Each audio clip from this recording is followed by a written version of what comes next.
जय माता दी दोस्तों, कैसे हैं आप सब। दोस्तों बात कर रहे हैं 23 और 24 जुलाई की कि ये 2 दिन मकर राशि वालों के लिए कैसे रहने वाले हैं।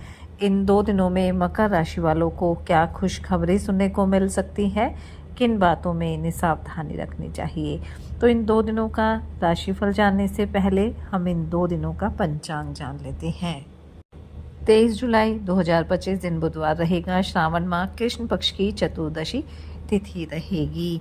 व्याघात योग रहेगा जो 12:34 तक रहेगा। उसके बाद हर्षण योग प्रारंभ हो जाएगा।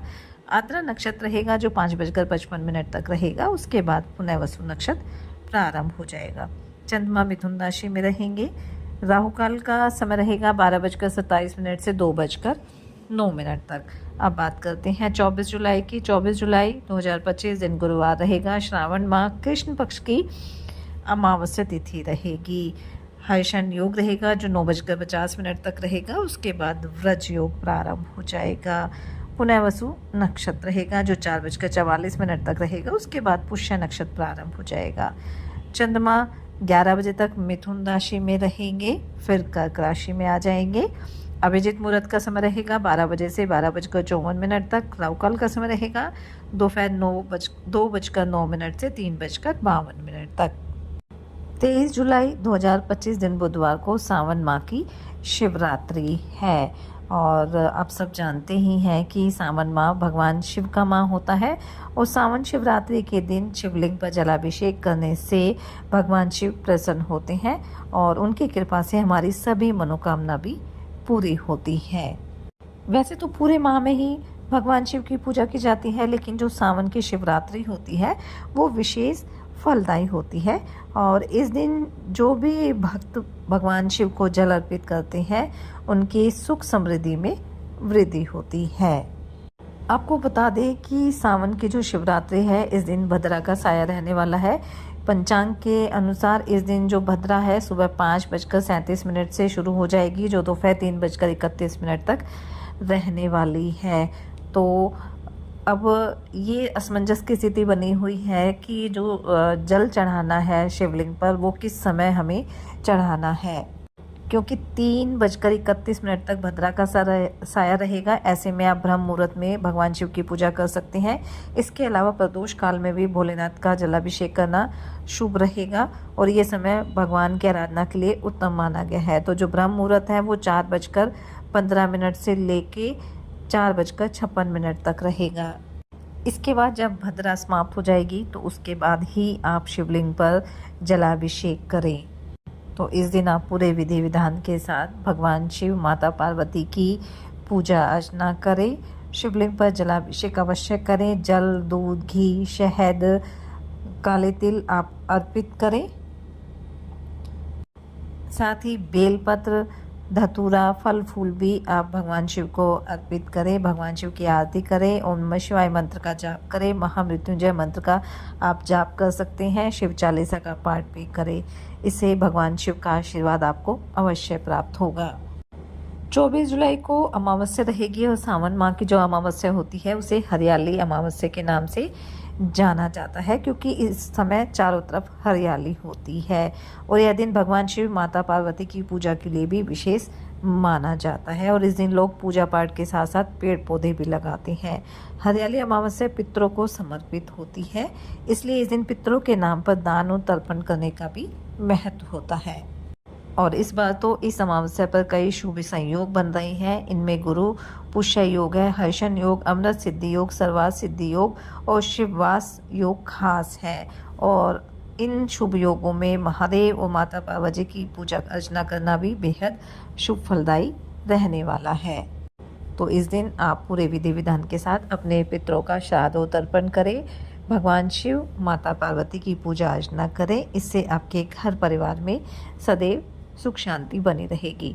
तो चलिए बात कर लेते हैं ये 2 दिन मकर राशि वालों के लिए कैसे रहेंगे। ये 2 दिन मकर राशि वालों के लिए मिले जुले रहने वाले हैं, क्योंकि इन 2 दिनों में चंद्रमा मिथुन राशि में गोचर कर रहे हैं और मिथुन राशि में गजकेसरी योग भी बन रहा है। तो एक तरफ लाभ के प्रबल योग भी इन 2 दिनों में बनेंगे, वहीं इन 2 दिनों में थोड़ी सावधानी भी आपको बरतनी होगी। आर्थिक दृष्टिकोण से ये 2 दिन आपके लिए अच्छे रहेंगे। उधार दिया हुआ धन आपको वापस मिल सकता है, लेकिन अगर पार्टनरशिप में कारोबार है तो उसमें धन का निवेश करते समय थोड़ी सावधानी बरतनी है। थोड़ा सा फिजूल खर्चों पर भी आपको नियंत्रण करके चलना है। धर्म कर्म में आपकी रुचि रहेगी, दान पुण्य के कार्य भी आप करने वाले हैं। इन 2 दिनों में आप जिस भी काम में हाथ डालें उसमें बिना एक्सपर्ट की राय के या अपने बड़ों की सलाह के आगे ना बढ़े, नहीं तो नुकसान भी हो सकता है। और अगर समझदारी से काम करेंगे तो उसमें अच्छे खासे लाभ के योग भी बनने वाले हैं। नौकरी पेशा लोगों के लिए भी 2 दिन अच्छे रहेंगे। वहीं जो जातक बेरोजगार हैं, नौकरी को लेकर परेशान चल रहे हैं, उन्हें कोई खुशखबरी सुनने को मिल सकती है। आपके धन धान्य में भी वृद्धि होगी। मेहनत के साथ साथ भाग्य का साथ भी आपको मिलेगा और इसी वजह से आपका कोई महत्वपूर्ण कार्य भी पूरा हो सकता है। दाम्पत्य जीवन सुखद रहेगा। संतान पक्ष की तरफ से भी कोई अच्छी खबर आपको सुनने को मिल सकती है। प्रेम संबंधों के लिए 2 दिन मिले जुले रहने वाले हैं। मित्रों के साथ भी थोड़ी मौज मस्ती करते हुए आप नजर आएंगे। विद्यार्थियों के लिए 2 दिन अच्छे रहेंगे। आप पढ़ाई पर पूरा ध्यान देंगे और कोई अच्छी खबर भी आपको सुनने को मिल सकती है। किसी ज़रूरतमंद व्यक्ति की मदद के लिए भी आप आगे आएंगे और इससे आपके मन को सुकून भी मिलेगा।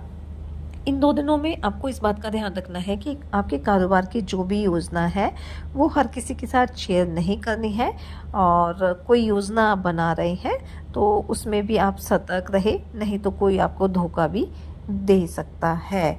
अपने कारोबार से संबंधित कोई भी फैसले हैं वो जल्दबाजी में आकर आपको नहीं लेने हैं। किसी सरकारी योजना का लाभ आपको मिल सकता है। वहीं सरकारी क्षेत्र में अगर किसी तरह का वाद विवाद चल रहा था तो उसमें भी आपको सफलता मिलने वाली है। इन 2 दिनों में आप अपनी पारिवारिक जिम्मेदारियों पर भी पूरा ध्यान देंगे और कार्य क्षेत्र में भी टीम वर्क के जरिए अगर आप काम करेंगे तो उसमें आपको तरक्की ही मिलने वाली है। आप कहीं घूमने जाने की योजना भी बना सकते हैं और इस दौरान कोई महत्वपूर्ण जानकारी भी आपको मिल सकती है। घर परिवार में कोई शुभ और मांगलिक कार्यक्रम का आयोजन भी हो सकता है और हो सकता है इसकी जिम्मेदारी भी आपके ऊपर आ जाए। जो जातक अभी तक सिंगल है उनके जीवन में किसी नए व्यक्ति की एंट्री हो सकती है या आपका विवाह भी जल्दी तय हो सकता है। तो कुल मिलाकर हम कह सकते हैं कि ये जो 2 दिन है वो मकर राशि वालों के लिए मिले जुले रहेंगे। इसलिए इस समय थोड़ी सावधानी भी बरतें और अपने बड़ों की सलाह भी लें। साथ ही सच्चे मन से आप ईश्वर आराधना करें। सावन माह चल रहा है तो भगवान शिव की आराधना आप अवश्य करें। सावन माह की शिवरात्रि भी रहेगी, अमावस्या तिथि भी रहेगी, तो अपने पितरों का श्राद्ध और तर्पण भी करें। भगवान शिव माता पार्वती की पूजा अर्चना करें। हनुमान जी की आराधना करें। हनुमान चालीसा का पाठ जरूर करें। अपनी सामर्थ्य अनुसार गरीब और असहाय लोगों की मदद करें। इससे आपके जीवन में सदैव खुशियां बनी रहेगी।